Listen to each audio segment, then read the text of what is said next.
Hello everyone, today we are going to learn basic SketchUp tutorials how to cut an object in half. For example, I will draw rectangle object and then use pull tools to convert into 3D. The next we need to create for cutting objects with these rectangle tools. I will create in here, and then I will convert this rectangle into group.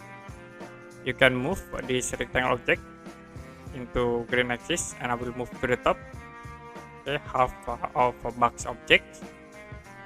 Now if you want to cut this box object with cuttings, we can select this box object, right click, go to intersect face and click with model.